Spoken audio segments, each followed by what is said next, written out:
Sir present 'Daaku Maharaj' cinema hit అయింది.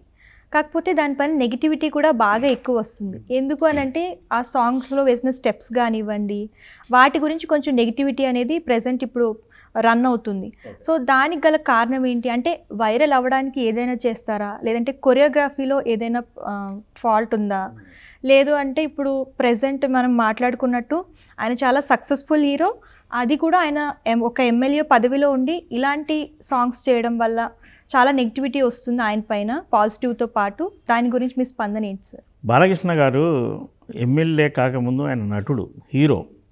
ఆయనకు సినీ glamour ఆయన పుట్టుకతోనే వచ్చింది. ఒక మహానటుడు ఎన్టీఆర్కి ఆయన వారసుడు. అయితే ప్రజాసేవ చేయాలన్న ఉద్దేశంతో తండ్రి స్థాపించిన పార్టీ తరఫున ఆయన మూడు సార్లు ఎమ్మెల్యేగా గెలుపొందారు. ఆయన అక్కడ సేవలు కూడా అందిస్తున్నారు. అదే సమయంలో బసవరామ తారకం క్యాన్సర్ ఆసుపత్రికి చైర్మన్గా ఉండి కూడా ఆయన సేవలు కొనసాగుతున్నాయి.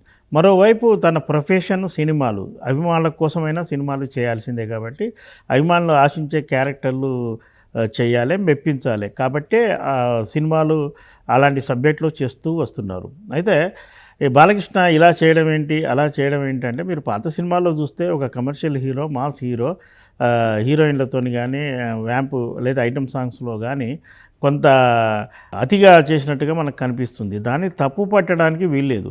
అయితే ఇది ట్రోల్ కావడానికో లేదా మరో దానికో చేశారని భావించవద్దు. ఎందుకంటే సినిమా పూర్తి అయ్యాక ఆ ట్రోల్ చేస్తున్నది చిత్ర యూనిట్ కాదు, అభిమానులు కాదు. పని కట్టుకొని కొందరు అంటే 2.5 గంటల సినిమాలో మంచి సన్నివేశాలు, కంట తడిపించే సన్నివేశాలు, యాక్షన్ సన్నివేశాలు, కామెడీ సన్నివేశాలు ఇవన్నీ ఉంటాయి కదా. వాటన్నిటిని వదిలేసి కొద్ది క్షణాలు కనపడే ఈ మూమెంట్ను పట్టుకొని దీని మీద రకరకాలుగా చేస్తున్నారు. నిజానికి పాత సినిమాలు చూస్తే చాలా సినిమాల్లో ఇలాంటి సన్నివేశాలు మనకు కనిపిస్తాయి. ఇది కమర్షియల్ సినిమాలో కమర్షియల్ హీరోలు, మాస్ హీరోలు యాక్టింగ్ చేసేటప్పుడు ఇలాంటి కొన్ని తప్పవు. డైరెక్టర్లు కూడా ఇది పలు విధాలుగా ఆలోచించే ఇలాంటి నిర్ణయం తీసుకుంటారు. మరి ఈరోజు నా సినిమాకు ఆదరణ పొందుతుంది. సినిమాలో ఉన్న పాటలు అన్నింటిలో కూడా ఈ పాటే మొదటి స్థానంలో ఉందంటే ప్రేక్షకులు మెచ్చారు కదా. ఒకరిద్దరు అభ్యంతరాలు చెప్పొచ్చు, అలా చేసి ఉండకుంటే బాగుండేది అనే వాళ్ళ అభిప్రాయం కావచ్చు. కానీ సినిమా అన్నప్పుడు అన్ని రకాలుగా తప్పదు. ప్రెజెంట్ మనం మాట్లాడుకున్నట్టు సంక్రాంతికి 3 సినిమాలు వచ్చాయి. సో మనకి మొన్న రీసెంట్గా రిలీజ్ అయింది, సంక్రాంతికి వస్తున్నాము. సో వెంకీ మామ అయితే రికార్డ్స్ బ్రేక్ చేశారు. ఎందుకంటే రిలీజ్ అయిన 2వ రోజే 77 కోట్లు వసూలు చేసింది.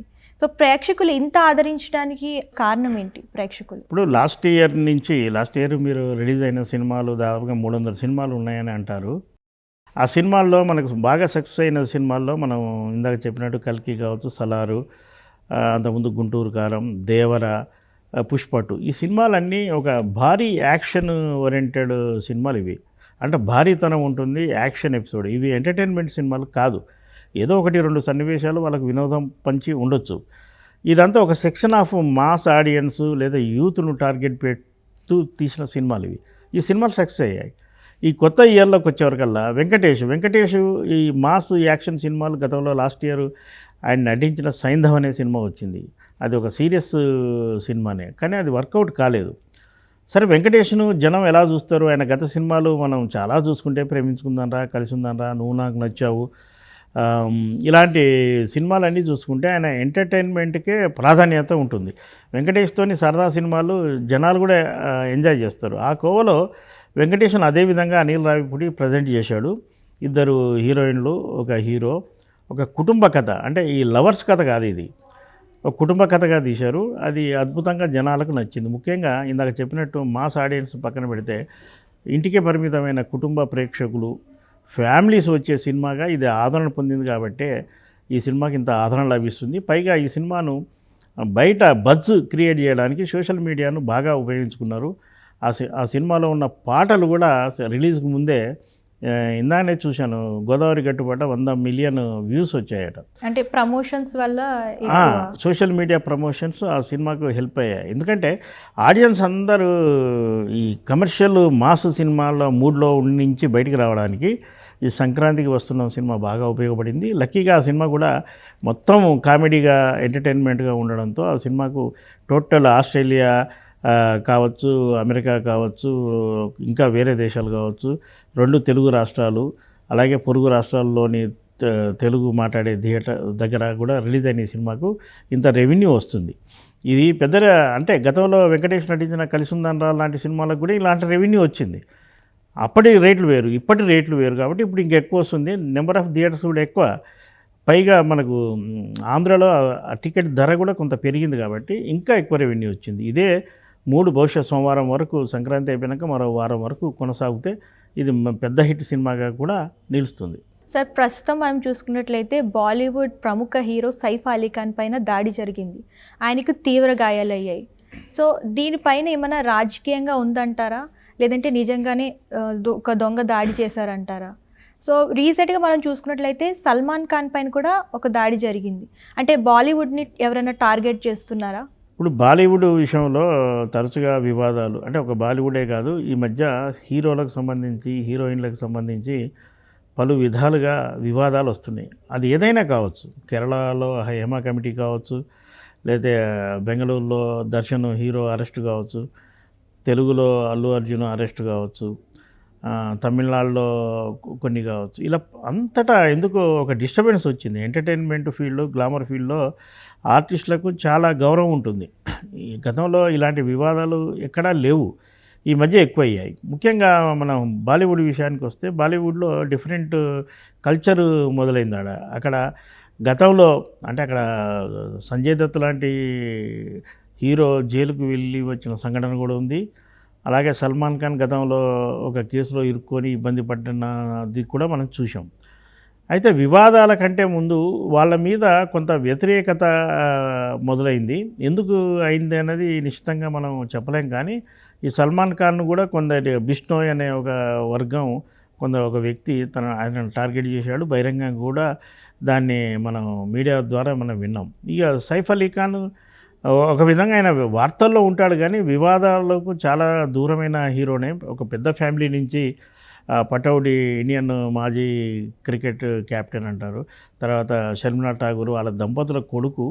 కెరీర్ కూడా సక్సెస్ఫుల్గా రాణించాడు. సినిమాలోకి రాకముందే నాటకాల్లో కూడా ఆయనకు ప్రవేశం ఉంది. అమృతా సింగ్ అనే తోటి నటిని పెళ్లి చేసుకున్నాడు. ఆ తర్వాత 10 ఏళ్ల తర్వాత వాళ్ళ గ్యాప్ వచ్చి విడిపోయారు. మళ్ళీ కరీనా కపూర్ను వివాహం చేసుకున్నాడు. ఈ విధంగా కూడా ఆయన పాపులరు. అలాగే ఈ మధ్య మనకు తెలుగులో ఆదిపురుషు, యాక్చువల్గా అది హిందీ సినిమా అయినప్పటికీ ప్రభాస్ నటించడంతో ఆ సినిమాను తెలుగు ప్రేక్షకులు ఎక్కువ చూడడం, దానిలో సైఫ్ అలీ ఖాన్ రావణాసురుడి పాత్ర చేయడంతో అతను తెలుగు వాళ్ళకు కూడా దగ్గరయ్యాడు. ఆ తర్వాత ఎన్టీఆర్ నటించిన దేవర సినిమాలో కూడా ఒక ముఖ్యమైన పాత్ర చేయడం ద్వారా కూడా అతను తెలుగు వాళ్లకు సుపరిచితుడయ్యాడు. అందుకే మనం సైఫ్ అలీ ఖాన్కి ఏదైనా జరిగిందంటే మనం అందరం ఆశ్చర్యపోతూ బాధపడుతున్నామంటే కారణం మన దక్షిణాదికి కూడా చాలా క్లోజ్ అయ్యాడు. అయితే దీని వెనక ఏముంది? ఇంటి వాళ్ళే, కొందరేమో ఈ ఇంట్లోనే కుట్ర జరిగింది అంటారు. ఇంట్లో అంటే పని వాళ్ళ ద్వారా కుట్ర జరిగింది అంటారు. లేదు, బయట నుంచి ఎవరో వచ్చి దాడి చేశారు అంటారు. అయితే నిజానికి సైఫ్ అలీ ఖాన్ది 6 ప్యాక్ బాడీ, చాలా బలమైన మనిషి. అయితే దొంగలకు, అంటే తెగించిన దొంగకు ఇంకా ధైర్యం ఎక్కువ ఉంటుంది కాబట్టి పొరపాటున ఆ గాయాలు అయి ఉంటాయి. ఏది ఏమైనా లీలావతి డాక్టర్లు చెప్పిన ప్రకారం ప్రమాదం తప్పింది, ఆయన సేఫ్ జోన్లో ఉన్నాడు. ఇక బాతురా ప్రాంతంలో ఉన్న మిగతా ఆర్టిస్టులు కూడా ఈ విషయంలో జాగ్రత్తగా ఉండాలి.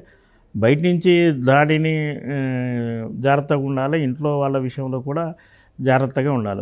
ఒక సందర్భంలో నేను గుర్తు చేస్తాను, టాలీవుడ్లో కూడా ఇలాంటి సంఘటన జరగబోయి ఆగింది. జగత్ బాబు ఇంట్లో, ఆయన ఇంట్లో పనిచేస్తున్న వాళ్ళే ఆయన మీద దాడి చేసే ప్రయత్నం చేస్తే, లక్కీగా అది సెక్యూరిటీ గార్డ్ ద్వారా బయటికి వచ్చి పోలీసులకు రిపోర్ట్ ఇస్తే వాళ్ళందరినీ అరెస్ట్ చేశారు. అంటే ఇంట్లో కూడా మనం నిశ్చితంగా స్టాఫ్ను పెట్టుకునేటప్పుడు చాలా నిశ్చితంగా జాగ్రత్తగా ఉండాలి. ఏదేమైనప్పటికీ ఆర్టిస్టులకు ఇప్పుడు భద్రత లేదు. భద్రత వాళ్ళు చాలా ఎంపిక చేసుకున్న ప్రాంతాల్లోనే వాళ్ళు బయట కనబడితే బెటర్ అనేది నా అభిప్రాయం. థ్యాంక్ యూ సార్, మీ విలువైన సమయాన్ని మా స్టూడియోకి విచ్చేసి మా అందరికీ మంచి విషయాలు చెప్పినందుకు థ్యాంక్ యూ. బాయ్.